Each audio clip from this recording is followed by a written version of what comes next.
नमस्कार स्टूडेंट्स, मैं मनोज लांबा आप सभी का स्वागत करता हूं एमएल एकेडमी के यूट्यूब चैनल पर। और आज हम बहुत ही एक अच्छी पहल शुरू कर रहे हैं डेली हरियाणा करंट अफेयर्स की। तो आपने देखा होगा कि अलग अलग स्टेट्स में इस तरह की पहल यूट्यूब पर चली हुई हैं। राजस्थान का daily current affairs, Uttar Pradesh का डेली करंट अफेयर्स, लेकिन अपने हरियाणा में इस तरह की कोई पहल शुरू नहीं हुई। लेकिन मैंने आज से इस पहल को शुरू कर दिया है। अगर मेरी इस पहल को अच्छा रिस्पॉन्स मिलता है, मेरे वीडियो ट्रेंडिंग में आ जाते हैं, और ये सब आप सभी की जिम्मेदारी होगी कि आप इसको ज़्यादा से ज़्यादा शेयर करें, तो हम इसको हमेशा के लिए फ्री ऑफ कॉस्ट यूट्यूब पर जारी रखेंगे। तो चलिए शुरू करते हैं आज के करंट अफेयर्स।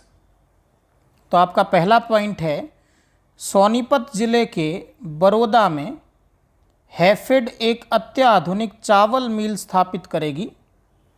तो हैफेड का मतलब क्या है? तो हैफेड का फुल फॉर्म जो है वो बहुत ही ज़रूरी है, आपको याद होना चाहिए। तो इसका फुल फॉर्म है Haryana state cooperative supply and marketing federation limited. तो हैफेड का फुल फॉर्म ये है, ये बिल्कुल ध्यान रखें। तो हैफेड के द्वारा सोनीपत के बरोदा में एक चावल मिल स्थापित की जाएगी। इस चावल मिल पर लगभग 12 करोड़ रुपए की लागत आएगी। और मैं आपको बता दूं, अगर हम हैफेड की बात करें तो हैफेड के जो एमडी हैं वो आईएएस डीके बेहरा हैं। तो डीके बेहरा जो आईएएस अधिकारी हैं वो हैफेड के मैनेजिंग डायरेक्टर हैं। हैफेड की स्थापना हरियाणा की स्थापना के साथ ही 1 नवंबर 1966 को हुई थी। वैसे पूरे हरियाणा में अगर सर्वाधिक चावल की मिलों की बात करें तो कैथल में सबसे ज़्यादा चावल मिलें हैं, जिनकी संख्या लगभग 98 से लेकर 100 के बीच है। और भारत वैसे हरियाणा के अंदर करनाल को वैसे जो है वो चावल का कटोरा या बासमती का कटोरा कहा जाता है, करनाल को। तो ये पहला जो पॉइंट है, इसमें आपको ये सब बातें बिल्कुल ध्यान रखनी है। मैं आपको बता दूं कि जो ये डेली हरियाणा करंट अफेयर्स के वीडियो होंगे, इनकी पीडीएफ आप एमएल एकेडमी की एप्लीकेशन पर डाउनलोड कर पाएंगे। एमएल एकेडमी एप्लीकेशन का लिंक मैंने इसी वीडियो के डिस्क्रिप्शन में दे दिया है। ना तो आप प्ले स्टोर पर जाकर एमएल एकेडमी सर्च करके भी उसे डाउनलोड कर सकते हैं। तो एप्लीकेशन में जाने के बाद स्टडी मटेरियल के लिंक पर क्लिक करके आप इसके पीडीएफ को डाउनलोड कर पाएंगे। चलिए अगला पॉइंट है, हरियाणा सरकार ने 1 अक्टूबर 2020 से वीटा बूथों पर ताज़ा सब्जी और फल उपलब्ध कराने की घोषणा की है। तो वीटा जो है वो एक ब्रांड है हरियाणा का, जिससे डेयरी प्रोडक्ट्स जैसे घी, दही, दूध इत्यादि बेचा जाता है। तो ये जो ब्रांड है, ये किसका ब्रांड है? वीटा। तो वीटा ब्रांड जो है वो Haryana dairy development cooperative federation limited का ब्रांड है। तो फेडरेशन लिमिटेड का ब्रांड है। तो Haryana dairy development corporation federation limited की स्थापना 1970 में की गई थी, और इसी के द्वारा वीटा बूथ संचालित होते हैं। वीटा ब्रांड इसी के द्वारा चलाया जाता है। और मैं आपको बता दूं कि ये कोऑपरेटिव मिनिस्ट्री के अंतर्गत आता है, जो सहकारिता मंत्रालय है उसके अंतर्गत ये कार्य करता है। और सहकारिता मंत्री जो हैं वो डॉक्टर बनवारी लाल हैं।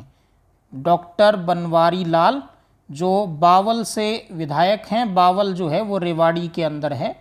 तो हम करंट अफेयर्स के साथ साथ हरियाणा के जो बाकी इम्पोर्टेंट पॉइंट्स हैं वो भी साथ साथ करते रहेंगे। तो वीटा के बूथों पर हरियाणा सरकार ने इससे पहले फैसला किया था गाय का A2 मिल्क बेचने का।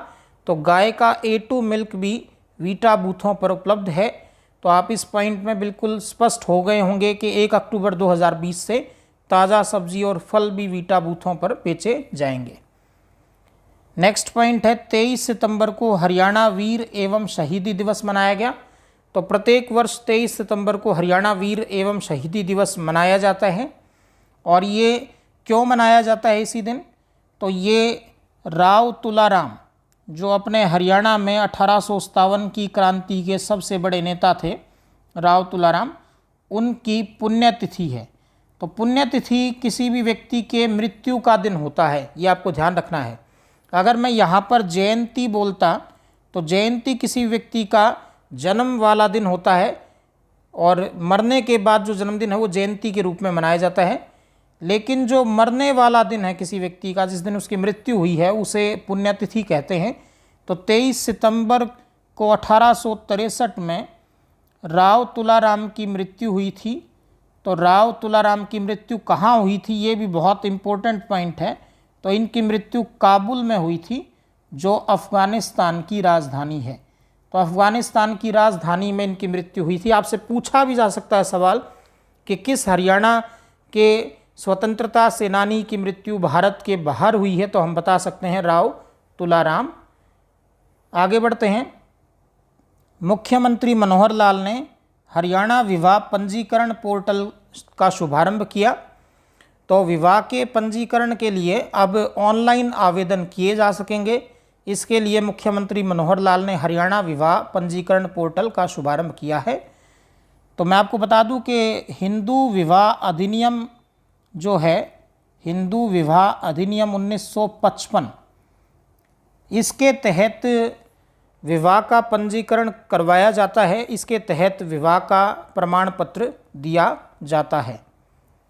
इसके बाद है 25 सितंबर 2020 को जननायक चौधरी देवीलाल की 107वीं जयंती मनाई गई। तो चौधरी देवीलाल को हरियाणा में जननायक के नाम से, ताऊ के नाम से जाना जाता है। और इनका जो जन्म है वो 1914 में 25 सितंबर के दिन हुआ था सिरसा में। और ये भारत के उप प्रधानमंत्री रहे हैं 1989 से लेकर 1991 तक ये उप प्रधानमंत्री रहे हैं। तो 1989 से 90 तक वो हमारे प्रधानमंत्री थे वीपी सिंह, उनके डिप्टी प्राइम मिनिस्टर थे। और 1990 से 91 तक हमारे प्रधानमंत्री थे चंद्रशेखर, वो उनके उप प्रधानमंत्री थे। तो दो प्रधानमंत्रियों के उप प्रधानमंत्री के रूप में चौधरी देवीलाल ने काम किया। 1989 से 90 तक वीपी सिंह की सरकार में और 90 से 91 तक चंद्रशेखर की सरकार में वो उप प्रधानमंत्री थे। वो 2 बार हरियाणा के मुख्यमंत्री भी बने। एक बार 1977 से 1979 तक वो मुख्यमंत्री रहे और एक बार वो 1987 से 1989 तक मुख्यमंत्री के पद पर रहे। चौधरी देवीलाल की समाधि नई दिल्ली में है और उसका नाम है संघर्ष घाट। चौधरी देवीलाल ने भारत छोड़ो आंदोलन में भी भाग लिया और इसी आंदोलन के दौरान अंग्रेज़ों ने इन्हें गिरफ्तार भी किया था। तो हम भी चौधरी देवीलाल को अपनी तरफ से श्रद्धांजलि देते हैं। मैं आपको बता दूं कि 25 सितंबर को पंडित दीनदयाल उपाध्याय की जयंती भी होती है। तो पंडित दीनदयाल उपाध्याय की जयंती जो है वो भी 25 सितंबर को होती है। और हरियाणा में पंडित दीनदयाल उपाध्याय से जुड़ा हुआ जो सबसे इम्पोर्टेंट पॉइंट है वो है करनाल की मेडिकल यूनिवर्सिटी। तो करनाल में जो मेडिकल यूनिवर्सिटी है, जो पहले कल्पना चावला के नाम पर थी, उसका नाम सरकार ने पंडित दीनदयाल उपाध्याय के नाम पर रख दिया है। ये भी आपको ध्यान रखना है। हमारा नेक्स्ट पॉइंट है सीएम मनोहर लाल ने श्रवण दिव्यांगों यानी जिन्हें सुनाई नाद देता हो के लिए जे व पॉक्सो एक्ट के वीडियो मॉड्यूल लॉन्च किए हैं। तो सीएम मनोहर लाल ने जो श्रवण दिव्यांग हैं, जो हीयरिंग इम्पेयर्ड हैं, जिनको सुनाई नहीं देता, जो 18 साल से कम उम्र के बच्चे हैं, ऐसे जिन्हें न सुनाई देता हो, तो उनके लिए जे और पॉक्सो एक्ट का वीडियो मॉड्यूल लॉन्च किया है। तो जे एक्ट का मतलब है जुवेनाइल जस्टिस एक्ट। तो जुवेनाइल जस्टिस एक्ट ये जो है ये 2016 का है। और जुवेनाइल का मतलब होता है नाबालिग, यानी जिसकी उम्र 18 वर्ष से कम है। और पॉक्सो जो एक्ट है, पॉक्सो एक्ट, ये 2012 से लागू है। ये जो 18 वर्ष से कम उम्र के बच्चे हैं उनके यौन शोषण से संबंधित है कि उनका यौन शोषण होने पर पॉक्सो एक्ट के तहत अपराधी के विरुद्ध कार्यवाही की जाती है। इसके बाद है हरियाणा सरकार ने हरियाणा के कानूनों में से पंजाब का नाम हटाने का फैसला किया है। तो ये फैसला अभी हाल ही में लिया गया और इसके लिए कार्यवाही को शुरू भी कर दिया गया है। तो हरियाणा के जो विधानसभा के स्पीकर हैं ज्ञानचंद गुप्ता, जो पंचकुला के विधायक भी हैं ज्ञानचंद गुप्ता, उन्होंने हाल ही में एक बैठक करी और उसमें ये निर्णय हुआ कि हरियाणा में लगभग 237 कानून ऐसे हैं, अधिनियम ऐसे हैं जिनमें अब भी पंजाब शब्द का इस्तेमाल हो रहा है। तो उन सभी कानूनों से पंजाब शब्द को हटाने का एक्शन अभी ले लिया गया है। तो ये कार्यवाही शुरू हो गई है। इसके बाद है हरियाणा सरकार ने छठे वित्त आयोग का गठन कर दिया है। तो 6th फाइनेंशियल कमीशन जो है वो हरियाणा का गठित कर दिया गया है और इसका जो चेयरमैन बनाया गया है वो रिटायर्ड IAS राघवेंद्र राव को बनाया गया है। राघवेंद्र राव का 1 वर्ष का कार्यकाल होगा। तो छठे वित्त आयोग का गठन कर दिया गया है।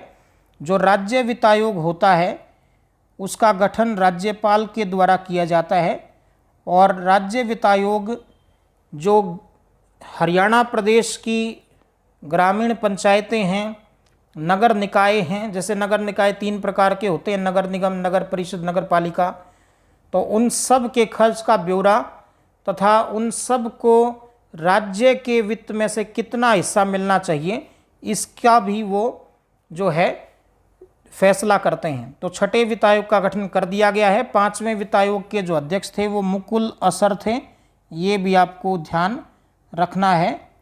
तो ये था आपका 26 सितंबर का हरियाणा का करंट अफेयर्स और मैं उम्मीद करता हूँ कि आपको मेरी ये पहल बहुत अच्छी लगेगी।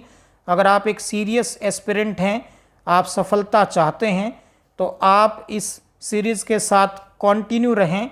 आपको हरियाणा में जितने भी एग्ज़ाम, चाहे वो हरियाणा सिविल सर्विसेज का एग्ज़ाम है या हरियाणा में और कोई एग्ज़ाम है, उन सब में आपको इसका पूरा फ़ायदा मिलेगा। अगर आप चाहते हैं कि मैं ये सीरीज़ कंटिन्यू रखूं, इसको लगातार हर रोज़ जारी रखूं, तो आप मेरे वीडियोस को ज़रूर से ज़रूर शेयर करें। जितने भी फेसबुक ग्रुप से आप जुड़े हैं, व्हाट्सएप ग्रुप से जुड़े हैं, उन सब में वीडियो को शेयर करें। क्वालिटी जो है वीडियो की वो काफ़ी बेहतरीन रहेगी। और मैं आपको बता दूं कि ML Academy ऐप लॉन्च कर दी गई है, जिसे आप प्ले स्टोर से डाउनलोड कर सकते हैं ML Academy ऐप को। और उस ऐप पे मैंने एक पेड कोर्स लॉन्च कर दिया है।